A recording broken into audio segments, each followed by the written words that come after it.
Welcome to the Stop Over Drinking and Start Living podcast, where high-achieving, goal-oriented rebel women come to learn how to live a vibrant and fulfilling life without requiring alcohol to get through it. No labels, no judgments, no saying you'll never drink again. Just real proven methods to help you stop rebelling against yourself with alcohol so you can drink less and do more. I'm your host, Angela Mascenik. Let's dig in.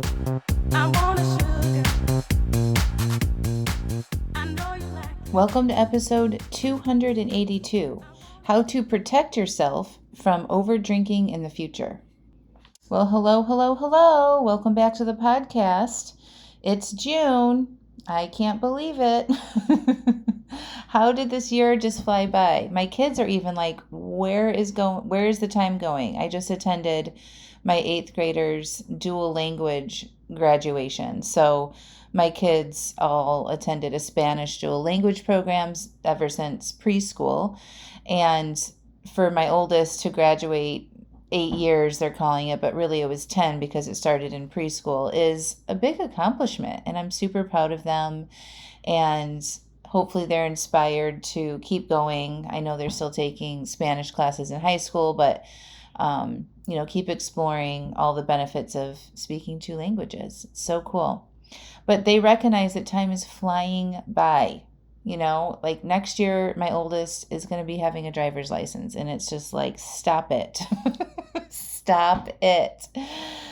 So anyway, here we are in June, and I hope you enjoyed the series I had in May for Mental Health Awareness Month. If you didn't listen to those, highly recommend you go back and listen to 277, 278, 280, and 281, and talking about our mental health and signs that you might need additional support, looking at your relationship with alcohol and mental health, and much more.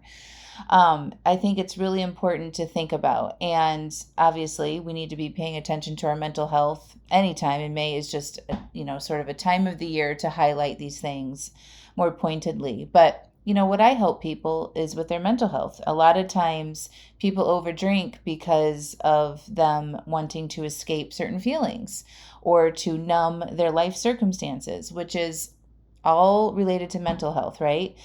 And I have been looking at my own life and how I protect my mental health, how I protect my sobriety. I am 6 years alcohol-free. And that's not by accident. That's because of the intentions that I set, the boundaries that I have in place, my dedication to my own self-care, my fitness, my health, my food, my sleep, my energy. There is a relentless dedication that I have to protect that because I value my lifestyle so much right now. Ever since really I found life coaching and changed everything, learned how to take better care of my mental health, learned how to take care of myself, stopped drinking, just dialed all that stuff in. And now I get to enjoy the freedom that gives me more peace in my life. I know how to handle difficult situations more. I have more spaciousness. I can be very clear and direct on what I want to accomplish. And I know how to do that without letting things get in the way of my goals and dreams. And so this podcast, I want to talk about how to protect yourself from over drinking in the future. So a lot of times my clients, they make really good progress in cutting back, or maybe they're even on a long-term break from drinking right now. And, once that ball gets rolling, they enjoy the fruits of that initial discomfort, right? The work that they put into it in the beginning, sometimes they're like, okay, like they want to back off of doing the daily work. And with the daily work, what I mean is, making a drink plan, journaling, watching videos, getting coaching, reading, all the things, listening to podcasts, right? And then applying what they're learning to their own lives. And once they get a hold of it and they start seeing really good results, or maybe they're, able to go long term without alcohol, they might want to back off some of that work. And so I want this podcast to highlight why you don't want to do that. Because what I've seen and experienced is that when you stop doing the work and you stop being intentional about how you want to feel, managing your mind, working through your stuff, right? Putting attention towards yourself, then it gets away from us and it starts to creep in, and then it like our stress levels increase. Anxiety might come back. We might get overwhelmed with things, and then something unexpected happens, and then here we are spiraling, and we haven't invested into ourselves, into our mental health or our physical health or our, well-being in a while. And so then it becomes really easy just to go back to our old behaviors. So you want to make sure that if this is you, if you're like, okay, I'm recognizing that's me, I need to get back into the work more, just, do the things that have worked to get you to where you are first up. And you know what those things are, right? I just mentioned them. So if you're not in any of my programs, daily journaling, making an intentional drink plan, not making same day decisions around alcohol, making sure you're prioritizing your sleep, getting enough water every day, eating well, saying no to things, having good boundaries, like learning how to protect your energy and your emotional output is really, really important, because when you're worn out and overworked and stressed and you're feeling really thin and stretched in all the different directions, that's when we are susceptible. Your brain doesn't like feeling that way, right? Like, we're not supposed to be stretched all the time. It's okay to stretch yourself occasionally, like if you have a big project, or right now a lot of people are experiencing what I'm experiencing with their kids at the end of the school year and all the different extra things that they have going on, and graduations and parties and stuff. That's fine to do occasionally, right? But if that's what your life looks like all the time, your brain is going to want to escape that. It's just a natural thing. Remember, we're programmed for pleasure, right? We're not programmed to seek out uncomfortableness. So when you are in an uncomfortable situation, or you're feeling stretched or overstressed for long periods of time, your brain is going to want to be like, F it. I need a release from this, right? Because you haven't been investing into your own well-being for a while. And then it's more likely that you're going to go back to your old ways when things start to feel really stretched or really overwhelming, or you're experiencing something unexpected. Okay. So I'm just going to give you a bit of example of how I do that. So, I have a lot of things going on. I've got 3 kids. 2 of them are in middle school. 1 of them's in 5th grade. They're about all getting ready to up level. So oldest is going into high school. The middle is going into 8th grade, and my youngest is going into 6th grade. So I'll have 2 kids in middle school and 1 kid in high school. And that alone is crazy making, right? But I also run my own business. I have a very large client roster, and I have a lot of friends. I have 3 pets. I'm married. And I also invest a lot of time into my well-being. So I spend a lot of time exercising, going on long walks, doing my morning routines, cooking, thinking about what I want to eat and planning and executing that. So I just, plus the travel that I do, I lead retreats, and then I have my own personal travel and my family travel. There's always something going on. And I can handle all of that because I have very strong boundaries, mostly with myself. So I get a lot of ideas for work, for my family. I'm just constantly like, my brain just wants to offer up, do this and do this and do this. And so right now I have, I'm recruiting for 2 retreats. I have a retreat in Seattle that's at the end of July that we have 2 spots left, by the way. And then I have our Cancun retreat in December, the first week in December, which there's like 4 or 5 spots left for that. And then I have a retreat that I'm going on with Coach Steph in September, where we're going to go look at a new retreat location that's going to take me out of my home and office for a week. And then I just started a new 6-month high-touch small group coaching program, which I'm enrolling for right now as well, for 10 women who want weekly coaching, cameras on, high-touch accountability, and they also get access to my 6-month coaching program, Stop Over Drinking and Start Living. So I'm enrolling for that. So, that's just work, right? And I also had this idea and started working on this big project, a big community project, and for this fall, for the October timeline.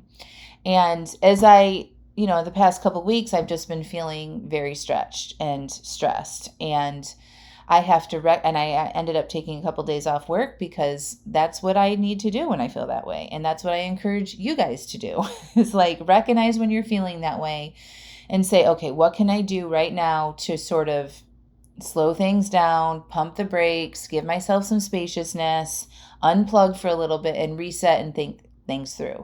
If you don't do that, you are going to continue to burn out, and then you're going to continue to overdrink. Okay, because that's just what's been going on. And when you feel that high pressure, high intensity, it doesn't feel great, right? Like your heart rate is racing. It feels exhausting. You can be really tired. That could be a sign of it. Your mind is racing. You're stressed. You can't see how you're going to figure it all out. That feels stressful, right? And so when you feel that way, you have to decide to stop sometimes, right? And to take a break, and it's okay. And you haven't done anything wrong to get into that situation. I'm a high functioning go-getter who has a lot of ideas, and sometimes my ideas get the best of me, right? I want to do all the things. And the truth is, I don't have the capacity to do all the things, and I could make it all work, but I don't want to because I don't want to feel that way all the time. I actually want to enjoy my life. I want to protect my mental health. Are you guys following along? So for me, I just took a couple days off, and I really tried to unplug and rest and recover and do really chill things and not overbook myself. And then I can come back to it and I can think clearly through these things, list out my priorities, like, okay, what is everything that I've already signed up for? When did I sign up to do these things? And what can I let go of? Because the way I was feeling wasn't good for me. And I know how I feel. I know myself well enough that if I don't rein that in, it leads to Hot Mess Express, right?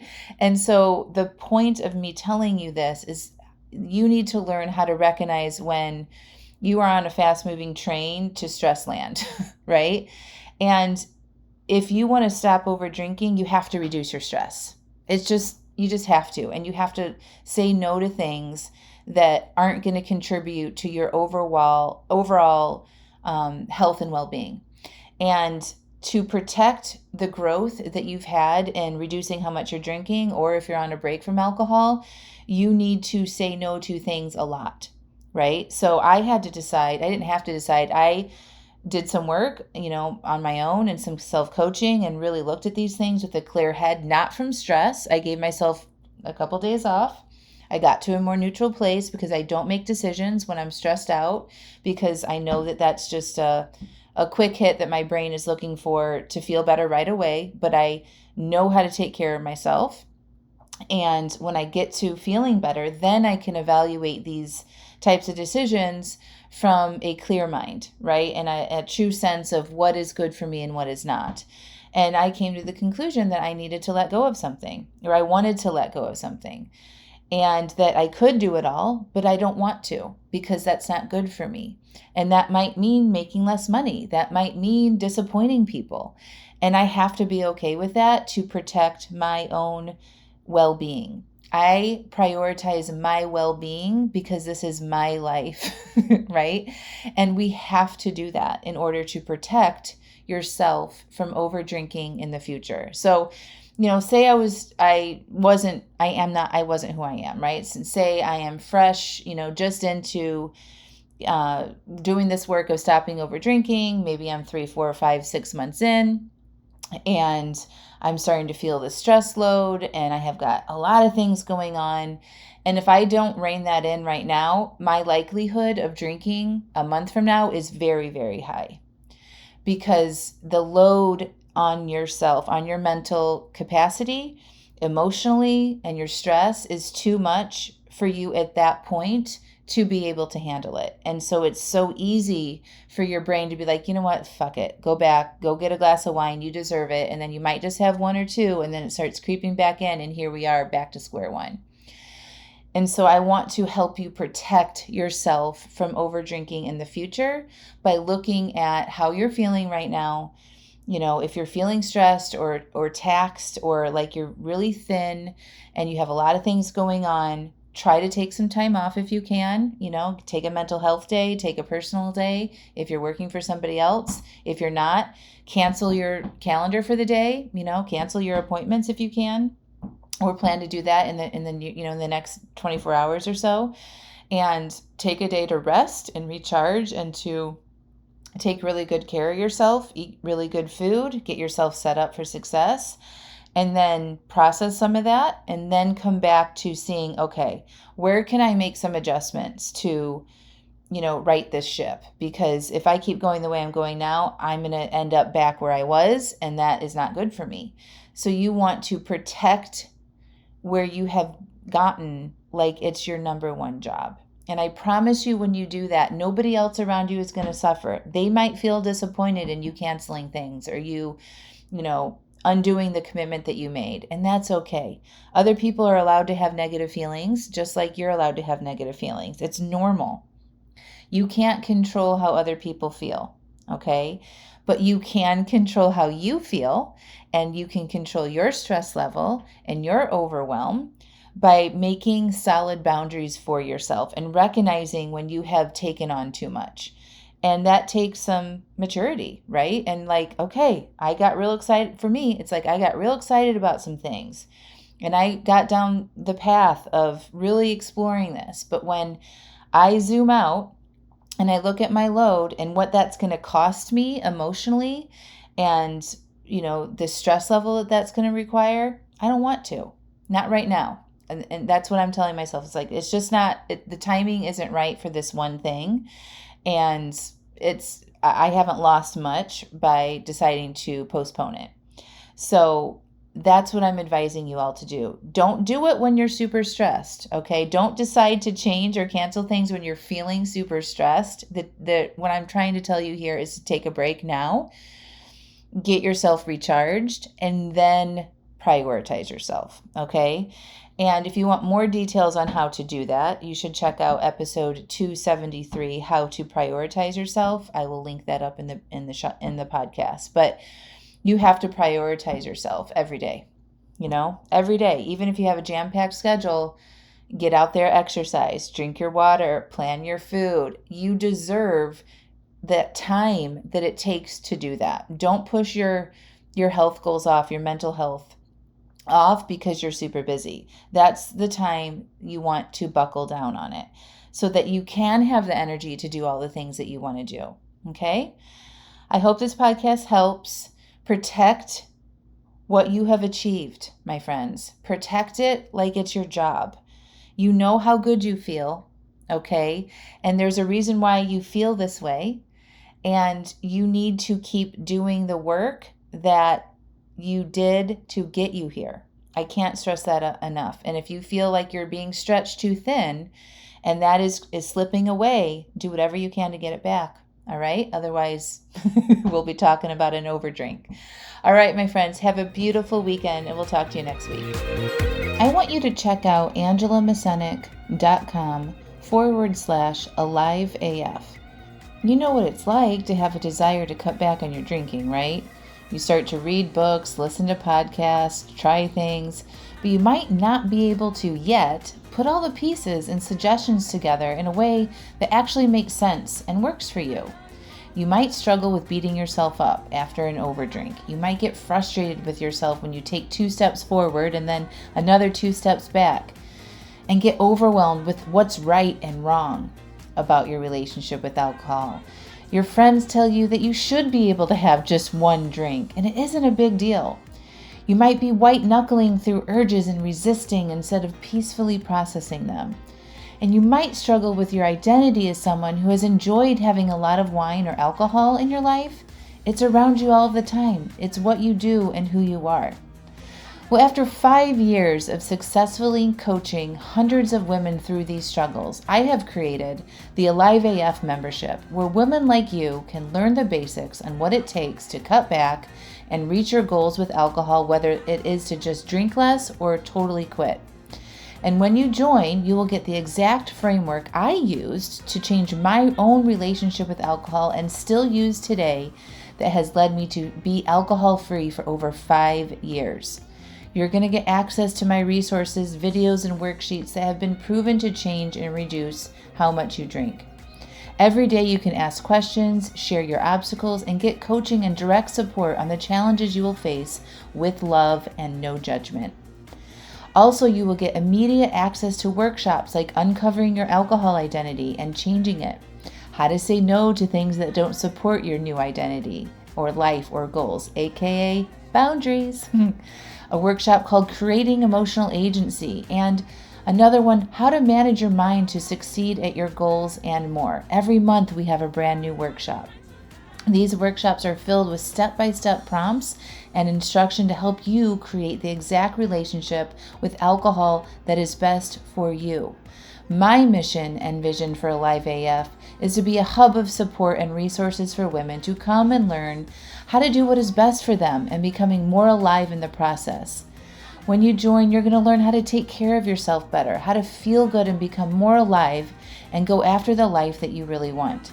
I want this membership to be affordable and an easy solution where you can get all the help you need in one simple place whenever you need it. So no need to go read another book, find a new podcast, attend a free webinar, or go down the path of piecemealing it all together. Join Alive AF and have it all there in one place for you anytime you need it. So go to angelamascenik.com/AliveAF and enrollment is open right now. See you inside.